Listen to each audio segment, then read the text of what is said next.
नमस्कार, मैं संजीव तिवारी आप सबका एक बार फिर से स्वागत करता हूं आपके अपने चैनल उत्थान द राइजिंग पर।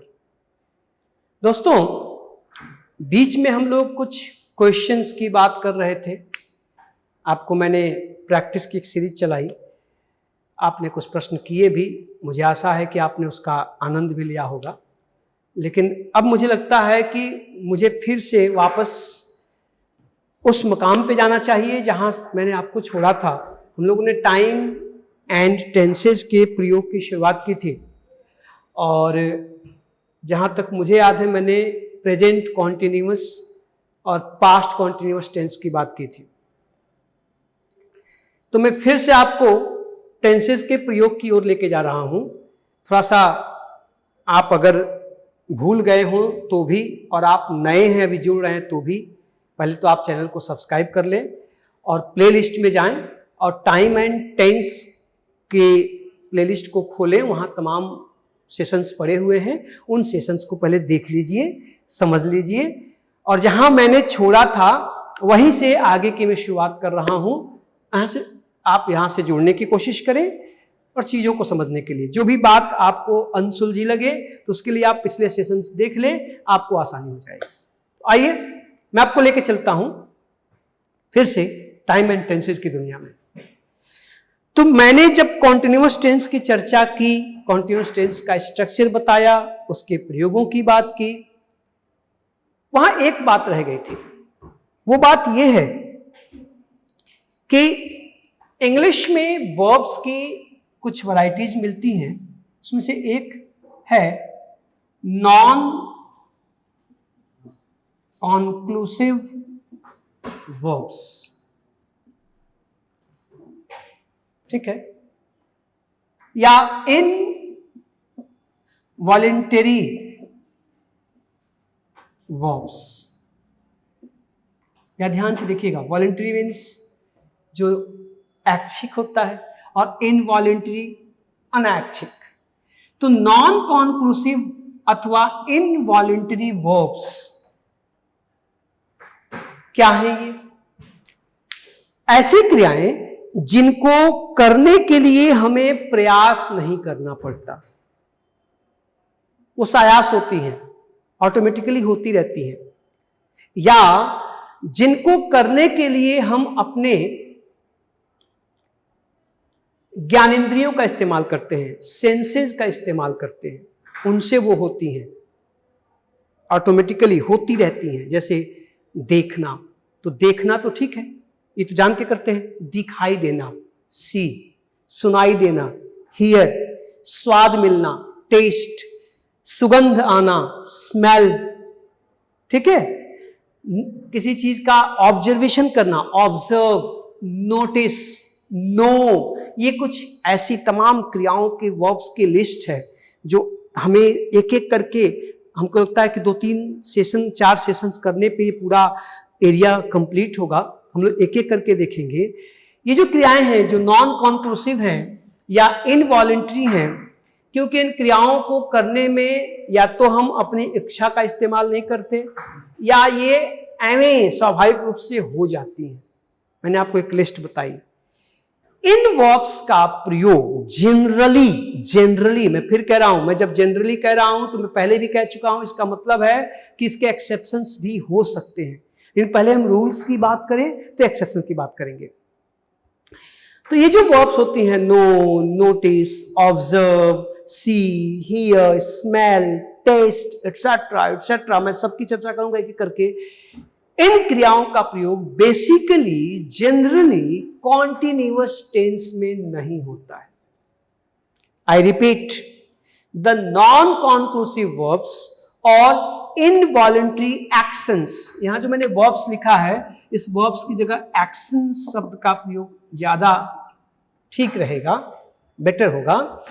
इनवॉलेंटरी एक्शंस या नॉन कॉन्क्लूसिव वर्ब्स या वर्ब्स ऑफ सेंसेज, कहिए वर्ब्स ऑफ सेंसेज, ये भी ठीक रहेगा। वर्ब्स ऑफ सेंसेज, हमारी इंद्रियों के द्वारा होने वाली क्रियाएं या एक्शंस का प्रयोग जनरली कॉन्टिन्यूअस टेंस में नहीं होता है। कहने का मतलब कि जैसे नो,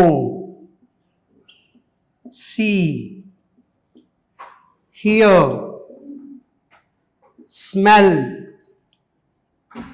टेस्ट, ठीक है, नोटिस, एडमायर, बहुत सी हैं, एक लंबी लिस्ट है। मैं कुछ लिख दे रहा हूं आपको उससे जोड़ने के लिए, बाकी में हम लोग एक एक करके हर वर्ब की चर्चा करेंगे। ये जो क्रियाएं हैं, ये जो वर्ब्स हैं, बेसिकली लुक, कभी होता है कभी नहीं होता है, ठीक ना, एटसेट्रा, ये जो वर्ब्स हैं, ठीक है, एक्सपेक्ट और भी जोड़ सकते हैं, EXPECT, एक्सपेक्ट एटसेट्रा, आगे देख लेंगे हम लोग एक एक करके सीरीज वाइज बना के देख लेंगे। ये जो वर्ब्स हैं, इन वर्ब्स का प्रयोग जनरली, यूजुअली कॉन्टिन्यूअस टेंस में नहीं किया जाता है। कहने का मतलब क्या है, आप एग्जाम्पल से देखिए। आप जब इन वर्ब्स का प्रयोग इनके सामान्य अर्थ में करते हैं तो हम इनको कॉन्टिन्यूअस टेंस में नहीं लिखते हैं। मैं मिटा दे रहा हूं, फिर एक एक वर्ब को लेकर के उसको समझाने की कोशिश कर रहा हूं। या समझिएगा, टाइम एंड टेंस पे जब क्वेश्चंस बनते हैं तो सिर्फ टेंस के नियमों को जान के सवाल नहीं होते। जैसे सबसे पहले मैं नो वर्ब को लेता हूं, एक एक करके मैं हर वर्ब को डिस्कस करूंगा, आप परेशान मत होइएगा। नो वर्ब को लेकर के, नो वर्ब, इसका प्रयोग generally not used in the continuous, ठीक, हम इसका प्रयोग कॉन्टिन्यूअस टेंस में नहीं करते। कहने का मतलब कि आप इस तरह के वाक्य मत लिखिए कि आई एम नोइंग दिस, या we are knowing each other, या they have been knowing each other, अथवा अगर दो हैं तो each other, आप यहाँ one another का प्रयोग भी कर सकते हैं, कंफ्यूज होने की जरूरत नहीं है। one another for 3 years। ये जितने सेंटेंस मैंने लिखे हैं दोस्त, ये सब के सब रॉन्ग हैं, गलत हैं। आप इस तरह से नहीं लिख सकते। नो क्रिया, ये वर्ब्स से माइंड की बात करिए, जानना, ध्यान से देखिएगा कि नो का मतलब नॉलेज भी होता है, ज्ञान वाली बात। नो का मतलब जानना भी होता है ना। तो यहां पर देखिए, आई एम नोइंग दिस, अर्थात इसके बारे में मुझे जानकारी है, ज्ञान है। या हम एक दूसरे को जानते हैं, या वे एक दूसरे को 3 साल से जानते हैं। इन सभी वाक्यों में यहाँ जो कॉन्टिन्यूअस टेंस का प्रयोग हुआ है, ये जो कॉन्टिन्यूअस टेंस का प्रयोग हुआ है, ये सब के सब गलत हैं। नो क्रिया का प्रयोग कॉन्टिन्यूअस टेंस में नहीं किया जाता है, नहीं किया जाता है, क्योंकि ये एक स्वाभाविक क्रिया है। तो आप ध्यान से देखिए, आपको आज के बाद ये वाक्य लिखने से बचना है। जो पहला सेंटेंस है रॉन्ग है, इसका सही रूप क्या होगा? I know this, do you know this, don't you know this, I don't know this. ये देखिए, दिस इज करेक्ट। इसी तरह से we are knowing each other, ये भी रॉन्ग है। इसकी जगह आपको लिखना चाहिए वी नो ईच अदर। अभी ठीक है, करेक्ट है। They have been knowing, wrong है, क्या होगा? They have known each other for 3 years। अभी करेक्ट है। आप इन क्रियाओं का प्रयोग कॉन्टिन्यूअस टेंस में नहीं कर सकते, करना गलत होगा, रॉन्ग होगा। ध्यान से, हम लोग कॉन्टिन्यूअस टेंस तक बात खत्म किए थे। मैं अब आपको बता रहा हूं कि कॉन्टिन्यूअस टेंस का प्रयोग करते समय आपको क्या सावधानी बरतनी है। तो सावधानी ये बरतनी है कि बहुत से ऐसी वर्ब्स हैं इंग्लिश में जिनका प्रयोग, जिनका यूज कॉन्टिन्यूअस टेंस में नहीं होता है. We don't use them in the continuous. And here I am discussing the first verb no, that it is not used in the continuous tense. Clear है? संभालिएगा. आज के बाद will be knowing, is knowing, are knowing, have been knowing, has been knowing, should be knowing आप नहीं लिखेंगे क्योंकि no क्रिया का प्रयोग continuous tense में नहीं किया जाता है. Is that clear? चलिए एक एक करके हम सभी verbs को देखेंगे, different verbs को. मैं इसको साफ कर रहा हूं. अब मैं दूसरी verb लेता हूं और जहां पर एक्सेप्शंस होंगे मैं एक्सेप्शंस की भी चर्चा करूंगा. आप परेशान मत होइएगा, बस धीरे धीरे एक एक करके संभालते चलिए. यहां से प्रश्न बनते हैं, कई बार सवाल बने हैं, तो अब त्रुटि नहीं होनी चाहिए. सीजीएल का प्री भी चल रहा है, तो जिनका एग्जाम हो चुका हो वो जरा मुझे बताएंगे कि कोई सहायता मिली कि नहीं, और जिनका होने वाला है तो हो सकता है एक आध सवाल मिल जाए. मिले तो जरूर बताइएगा. ठीक है, देखिए जरा. इसी तरह से एक वर्ब है लुक. मैं एक एक करके लेता हूं. लुक. अब जो लुक वर्ब है तो बेसिकली ये बताया जाता है कि लुक जो है वॉलेंट्री एक्शन है. लुक मतलब होता है किसी को देखना, और सी का मतलब होता है दिखाई देना. तो बेसिकली ये बताया जाता है कि सी का प्रयोग जनरली कॉन्टिन्यूअस टेंस में नहीं किया जाता है और लुक का होता है. हाँ ठीक है, लेकिन आपको पता है लुक वर्ब के साथ भी कभी कभी कॉन्टिन्यूअस टेंस का प्रयोग नहीं किया जाता है.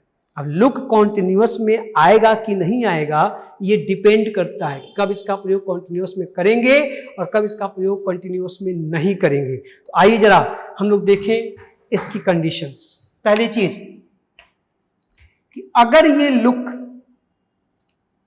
इस लुक वर्ब का प्रयोग आप लिंक वर्ब के रूप में करते हैं, आप लिंक को लिंकिंग वर्ब भी कहते हैं, मैं लिख दे रहा हूं, कंफ्यूज मत होइएगा. लिंक अथवा लिंकिंग वर्ब के रूप में करते हैं. अगर ये लिंक वर्ब है, लिंकिंग वर्ब है, तो फिर इसका प्रयोग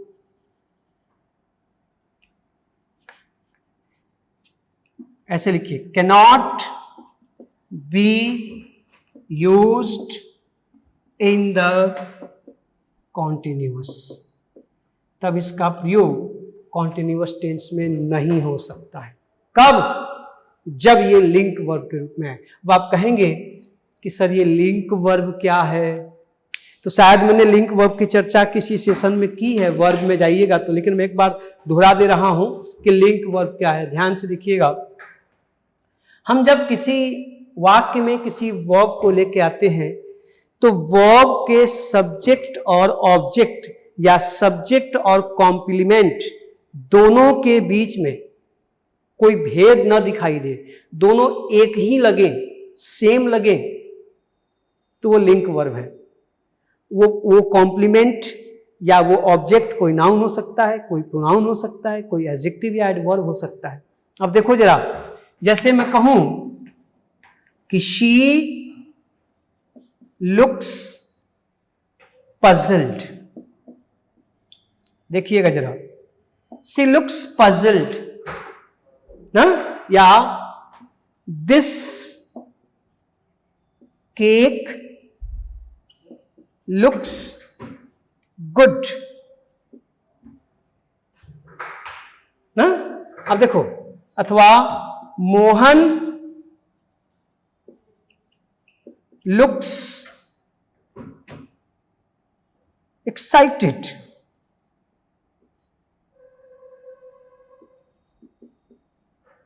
आप देखें, आपके सामने मैंने 3 सेंटेंस लिखे हैं. इन तीनों सेंटेंसेस में देखिए यहाँ पे पजल्ड आया है, पास्ट पार्टिसिपल एडजेक्टिव का कार्य कर रहा है. ठीक है, गुड आया है, यहाँ पर एक्साइटेड आया है. सब क्या है? एडजेक्टिव है. अमूमन इन क्रियाओं के बाद कोई एडजेक्टिव या एडवर्ब या ठीक है, यू लुक स्मार्ट, कुछ भी. अब यहां पर मैंने आपसे क्या कहा कि सब्जेक्ट और जो कॉम्प्लीमेंट होता है वो दोनों एक ही व्यक्ति या वस्तु की ओर इशारा करें, अलग अलग नहीं, तो वो लिंक वर्ब होगा. देखो, सी लुक्स पजल्ड. क्वेश्चन करो, कौन पजल्ड है? वह क्या है? पजल्ड है।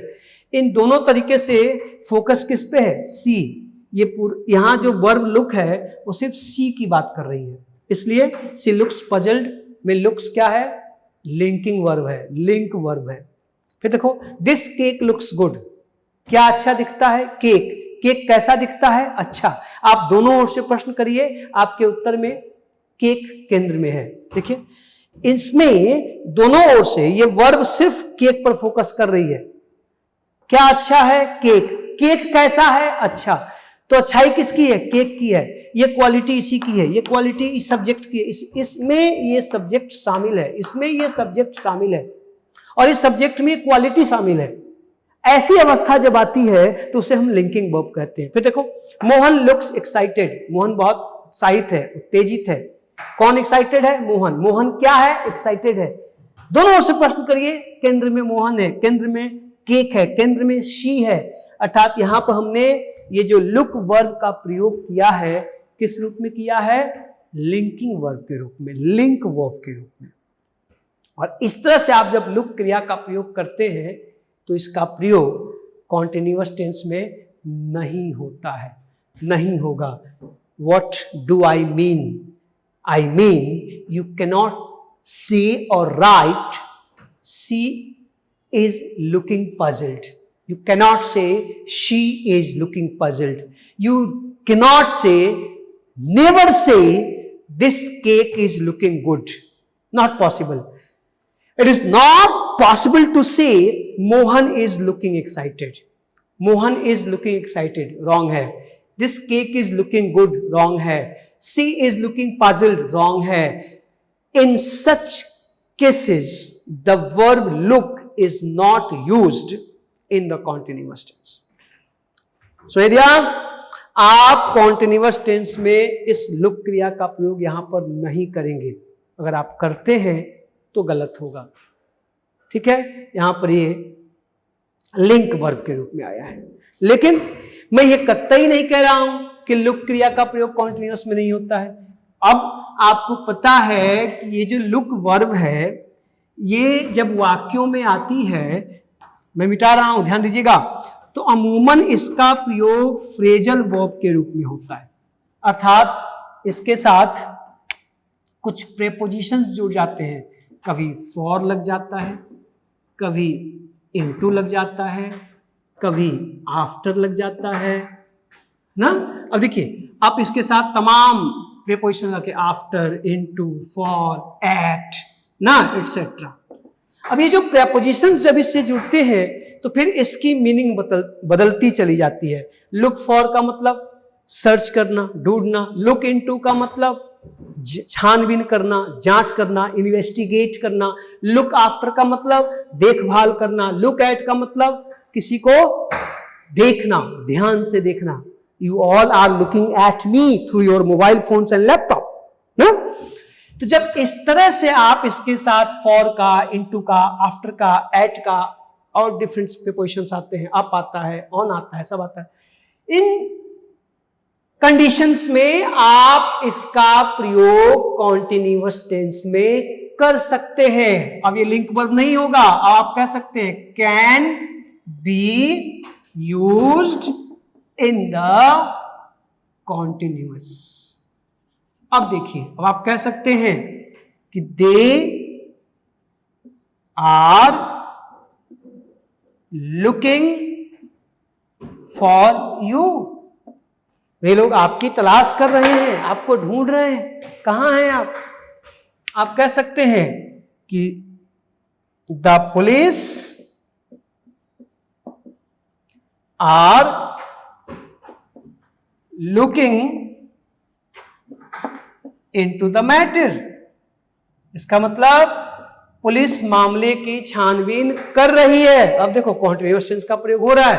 अच्छा, मैंने यहां पे पुलिस के साथ आर लगाया है, तो चौंकिएगा मत। पुलिस के साथ पुरानी इंग्लिश में किसी जमाने में सिंगुलर वर्ब का प्रयोग होता था, अब पुलिस को प्लूरल में माना जाता है। हाँ, यहाँ पे द पुलिस मैन होता, द पुलिस वुमन होता, तब आप यहां पर इज का प्रयोग कर सकते हैं। अ police man is the policeman is, the police inspector was, ठीक है, हैज, लेकिन द पुलिस यहां पर पूरे पुलिस महकमे की बात कर रहा है, ये कलेक्टिव नाउन है, नाउन ऑफ मल्टीट्यूड की तरह प्रयोग हुआ है, इसलिए मैंने यहाँ पे आर का प्रयोग किया है। ओल्डर इंग्लिश में इज का प्रयोग भी होता था, यहाँ इज का प्रयोग करना गलत तो नहीं होगा, लेकिन थोड़ा पुराना जरूर होगा। मॉडर्न इंग्लिश में पुलिस को प्लूरल में प्रयोग किया जाने लगा है, इसलिए मैंने यहाँ पे आर का प्रयोग किया है, इसको लेके कंफ्यूज मत होइएगा। देखिए अब यहाँ पे देखिए लगातार मैं कॉन्टिन्यूअस टेंस का प्रयोग करें, आप कह सकते हैं कि she is looking after her son well. अब ठीक है, वो अपने बच्चे की देखभाल अच्छे से कर रही है। आप कह सकते हैं वाई आर यू, या वर कर लो, एक पास्ट में लिख लो, why were you looking at her like that. ये देखो, आप उसकी ओर इस तरह से क्यों देख रहे थे, ऐसी नजरों से क्यों देख रहे थे। देखिए वर आया, अब कॉन्टिन्यूअस का प्रयोग ठीक है, यहां पर आप कॉन्टिन्यूअस का प्रयोग लुक के साथ करते हैं तो बिल्कुल फिट है, कोई समस्या नहीं है। लेकिन जब लुक क्रिया का प्रयोग हम लिंक वर्ब के रूप में करते हैं तो ध्यान रखना है, लुक का प्रयोग कॉन्टिन्यूअस टेंस में नहीं होता है। लेकिन हम जब लुक का प्रयोग इन प्रेपोजिशंस के साथ डिफरेंट सेंसेस में करते हैं, डिफरेंट अर्थों में करते हैं, तब इसका प्रयोग कॉन्टिन्यूअस में हो सकता है। तो मैंने आपको नो और लुक का प्रयोग कॉन्टिन्यूअस टेंस में कब होगा और कब नहीं होगा इसकी चर्चा की। मैं आशा करता हूं कि आप सेशन ठीक से समझ रहे होंगे। अगर कोई कंफ्यूजन है, कोई मन में प्रश्न है, तो आप कमेंट बॉक्स में डालिए, आपकी सहायता की जाएगी। और ऑफलाइन क्लासेस भी अब शुरू हो गई हैं, तो आप उस दूर दराज में हैं, मैं समझ रहा हूं कि अभी पेट का एग्जाम है, आगे रक्षाबंधन भी है, आप बिना इसको निपटाए आने वाले नहीं हैं। मैं बता दे रहा हूं, ये सूचना दे रहा हूं कि ऑफलाइन कक्षाएं शुरू हो गई हैं। आप सब लोग, अब 3 दिन की बात है, रक्षाबंधन के बाद अपना अपना बुढ़िया बिस्तर लेकर अपने अपने बैचेस के टाइम के अनुसार अब हाजिर हो जाइए। पढ़ाई शुरू हो चुकी है, धीरे धीरे हम लोग अभी पेट को दृष्टिकोण में रख के ही पढ़ा रहे हैं, लेकिन 2-3 दिन में प्रॉपर वे में कक्षाएं शुरू कर दी जाएंगी, बस रक्षाबंधन के बाद। तो आप शहर में हैं तो आना शुरू करिए, शहर से बाहर हैं तो एग्जाम देकर, राखी बंधवाकर, दुआएं लेकर हाजिर हो जाइए। ठीक है, मैं ऐसे ही एक एक करके सभी वर्ब्स को एक्सप्लेन करूंगा। नेक्स्ट सेशन में कुछ और वर्ब की बात करते हैं। ठीक है, मिलते हैं जल्दी ही। Thank you.